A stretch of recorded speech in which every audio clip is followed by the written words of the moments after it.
Bonjour, bien-aimés en Christ. Je suppose que vous allez très bien. Que la paix du Christ soit avec vous. Vous suivez cette chaîne qui a pour le but de parler de Dieu, de donner des conseils spirituels et des travaux spirituels. Alors, aujourd'hui, nous allons voir un sujet aussi très important.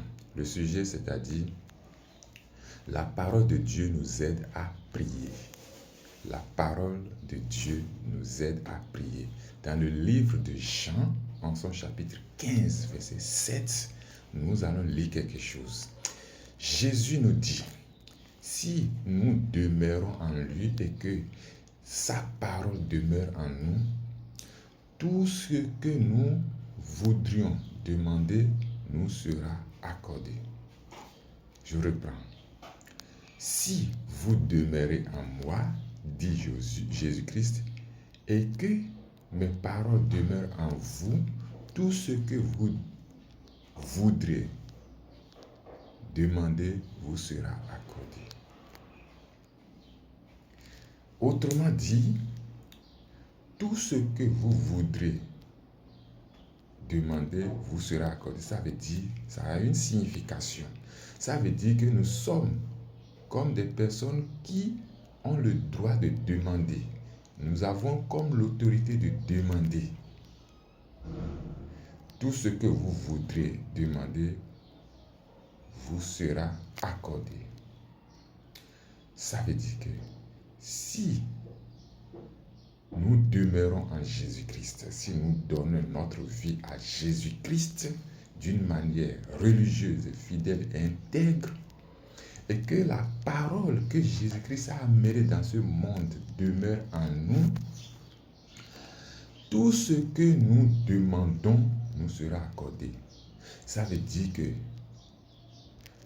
nous avons le droit, l'autorité de commander, de demander et que cela nous soit accordé. Mais avant que cela ne nous soit accordé, avant que cela ne nous soit accordé, nous devons avoir Jésus-Christ dans notre vie. Jésus-Christ doit avoir sa demeure en nous. Comment es-tu pour que Jésus-Christ vienne demeurer en toi? Ou bien comment veux-tu demeurer en Jésus-Christ? C'est pour cela, par Jean 15, verset 7 nous dit, si vous demeurez en moi, comment tu demeures en Jésus-Christ? Comment tu sers Jésus-Christ? Comment tu as donné ta vie à Jésus-Christ? Comment tu crois en Jésus-Christ? Comment tu as la foi en Jésus-Christ? Ça, c'est les premières questions que tu dois te demander, tu dois te poser.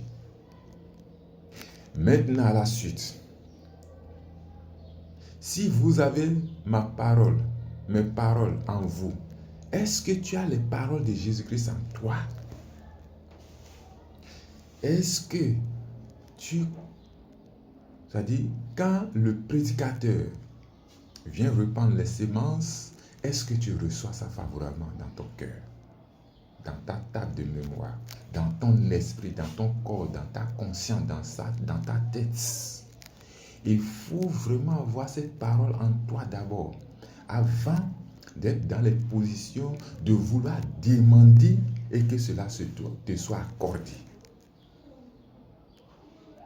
Si vous demeurez en moi et que mes paroles demeurent en vous, tout ce que vous voudrez demander vous sera accordé, a dit Jésus-Christ dans le livre de Jean 15, verset 7. Il va falloir que nous demeurions en Jésus-Christ d'abord. Nous devons faire Jésus-Christ notre demeure. Il va falloir que ces paroles demeurent en nous aussi. Il va falloir que Jésus, même qui est la parole, demeure en nous. Comment est-ce que tu as fait la place? Tu as préparé ta place, la place de Jésus-Christ dans ton cœur. Est-ce que tu as la haine, la médisance? Est-ce que ta demeure, c'est-à-dire ton cœur est sain ou malsain? Toutes ces questions, tu dois te poser régulièrement et quotidiennement avant de pouvoir se frapper la poitrine pour dire oui, ça dit je demeure en Jésus-Christ et que ces paroles demeurent en moi. Et que tu sois en mesure de demander ce que tu veux, que cela te soit accordé. C'est ça en fait, ce qui compte. Il ne suffit pas de dire oui, ouais, je déclare au nom de Jésus-Christ telle chose, telle chose. Est-ce que tu demeures en Jésus-Christ et que est-ce que ces paroles demeurent en toi pour que tu sois en mesure de te frapper la poitrine? Oui, tout ce que je veux demander, je voudrais demander bien sûr, mais sera accordé. Quand on prie, tel prie, oui, au nom de Jésus-Christ, par l'autorité de Jésus-Christ. Est-ce que tout le monde qui prie ainsi demeure en Jésus-Christ? Est-ce que Jésus-Christ demeure en eux? C'est cette question qu'il faut se poser quotidiennement pour être en mesure de savoir vraiment que oui, je suis digne de vouloir demander que cela me soit accordé. C'est ça qui est très important dans la vie chrétienne, dans l'adoration, dans le service de Dieu, dans la mission divine. Que Dieu nous soutienne. Maintenant, la parole créative est maintenant dans notre bouche. La parole créative est maintenant dans notre bouche. Parce que quoi? Selon ce que le livre de Jean 15, 7 dit, si nous demeurons en Jésus-Christ et que ces paroles demeurent en nous, tout ce que nous voudrions demander nous sera accordé. Ainsi, la parole créative est dans notre bouche. On pourra créer des choses, des surprises, des miracles, des prodiges, des choses, c'est-à-dire mystérieuses, par cette parole créative dans notre bouche. Que Dieu soit avec nous. Le message est passé. Maintenant, prends conscience et saisis l'opportunité pour demeurer, pour faire tout ton effort pour demeurer en Jésus-Christ, pour que ces paroles demeurent en toi, pour que ces pouvoirs de parole demeurent en toi, afin que tout ce que tu voudras demander, ou tout ce que tu voudrais demander, te soit accordé.